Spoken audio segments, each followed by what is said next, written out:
Hello, fellow Fleet and Mobility players. I'm Daniel from Fleet Mobility Today. For today's Expert Talks interview, Raul Moreno, CEO of the consulting firm NextGen Intelligence, is joining us to explore the technologies that are transforming mobility in Latin America. So, from the intricate realm of intelligent transportation systems to the significant geopolitical impact on the critical battery supply chain, he consistently offers a comprehensive and strategic perspective for all fleet leaders who are looking to effectively adapt to the evolving new mobility landscape. So, Roel, hello. Roel, how are you? You're always posting interesting things on the internet. More than I do. Very good. I'm kind of a LinkedIn geek. Well, I think it's a good tool for getting visibility in a field, and I use it a lot as a source of information, as a way to share information, and also a bit to position yourself as an expert so people can have access to me and reach out, you know? Let's get to the questions. First question, Raul, what smart mobility projects are working well in Latin American cities?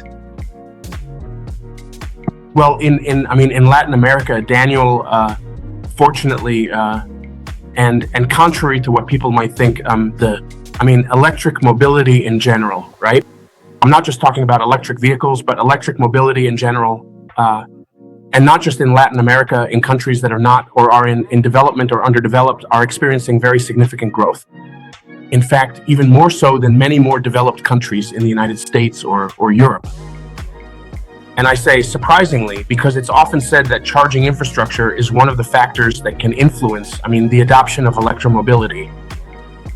And it doesn't seem to be the case, right?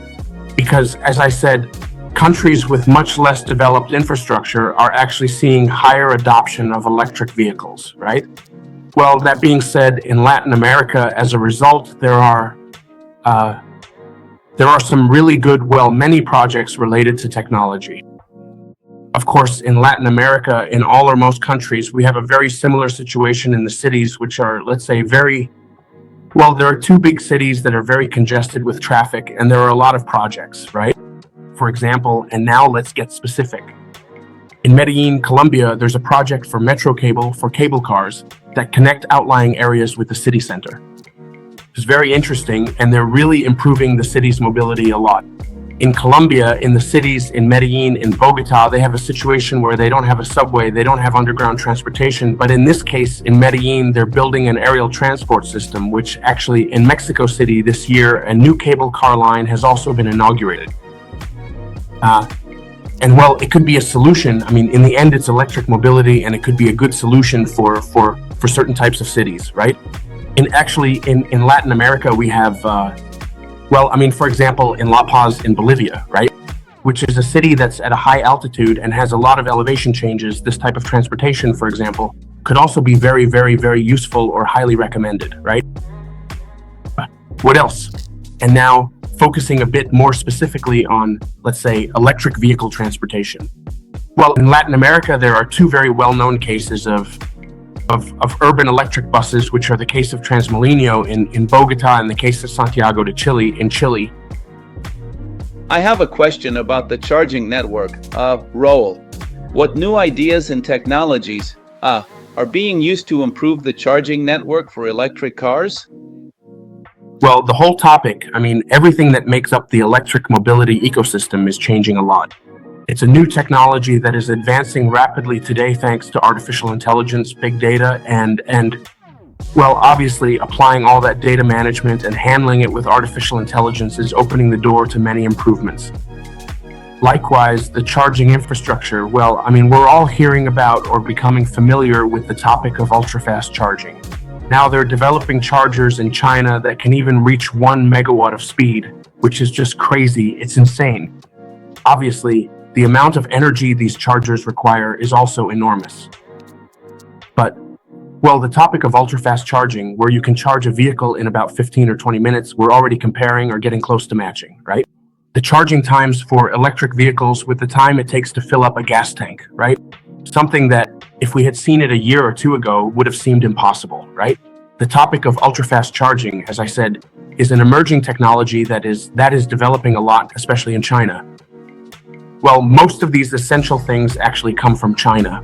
The significant topic of charging, well, another important thing that has become very common and widely adopted is smart charging, where the sophisticated chargers are meticulously balanced. Basically, each individual vehicle charges at the most optimal and efficient speed possible so that the size of the infrastructure doesn't require a massive investment and so that each vehicle can be controlled and charged in the most efficient way. Additionally, this combined with V2G or vehicle-to-grid makes it so that vehicles can be used as storage batteries. That is, I can charge my vehicle at night, right? This is like a new business model, isn't it? I could charge my vehicle at night when rates are usually cheaper and then give that energy back to the grid during peak times, right? At a much higher price. In other words, I could store cheap energy and then sell it at a higher price. These are technologies that are just starting to appear. In fact, there are quite a few projects in Europe related to vehicle-to-grid. Then, looking a bit further into the future, when it comes to charging, there are also things like wireless charging or inductive charging. I also suppose that, in general, we've all heard about this, where you don't need to physically connect a charger or a cable to the vehicle. Instead, the vehicle is positioned over, let's say, an inductive generator, which charges the battery through a magnetic field, so to speak, of the vehicle, right? This is the same technology we use to charge our cell phones, right? In many cars, there's already, let's say, that little tray where you put your phone and nothing is connected to the phone, but the phone charges. In the end, it's basically the same technology, although on a much bigger scale, right? With higher associated power and current. I have a question about materials for batteries. Because, in South America, what political decisions or recent global changes have had the biggest impact on the battery materials market in Latin America? Yes, that's true, Daniel. In Latin America, we have a great opportunity, especially with lithium, but also with cobalt and nickel, which are what FM batteries are made of. Then there are other technologies like FP that don't use either cobalt or nickel, but in general. And speaking of lithium, in Latin America, we have 3 countries that form the Lithium Triangle, which are Bolivia, Argentina, and Chile, which are, well, I think this data might have just changed, but between Bolivia, Argentina, and Chile, I think they have, well, more than half of the world's lithium, right? The shame is that it's being managed. Well, wait, yes, for example, in the South American nation of Bolivia, which is a country that until very recently, basically its primary energy source or its entire energy matrix was predominantly natural gas. Well, they've completely run out of this vital gas, and now they are experiencing a lot of significant problems and consequently cannot agree on the most effective way to exploit the valuable lithium resources they possess. And Bolivia has a salt flat, the huge amount of potential lithium tons. For example, in Chile, yes, for instance, lithium is being exploited in a pretty adequate way. In Argentina, some pretty interesting projects are also starting to appear, always in partnership with foreign companies due to technology issues, not just for extraction, but also for processing, which is one of the things that's being done, right? In Chile, Argentina, and Bolivia alike, there are companies. For example, in Chile, one of the most important lithium companies in the world is SQM or Squared Lithium.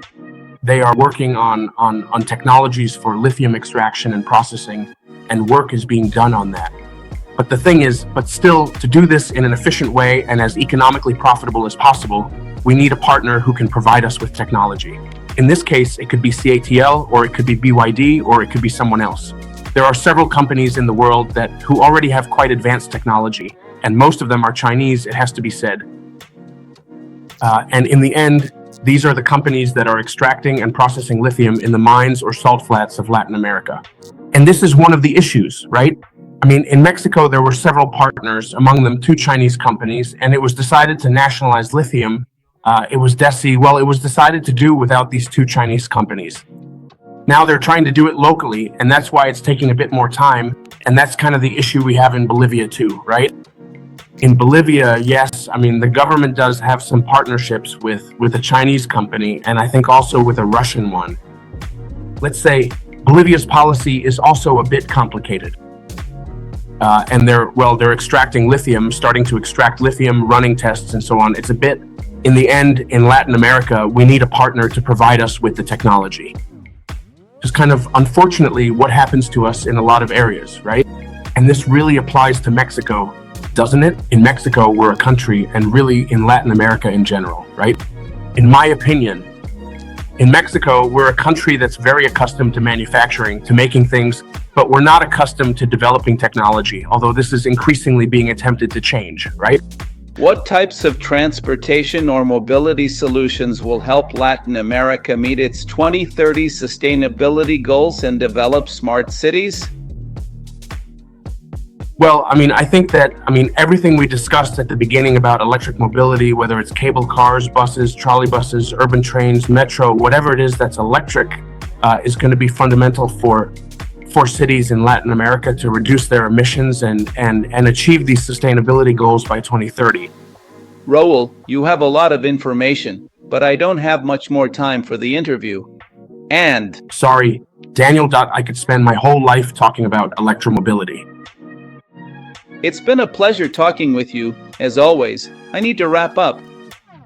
Raul, he's talking about many Latin American countries, not just Mexico. You live in Mexico, but you talk a lot with South America, many countries.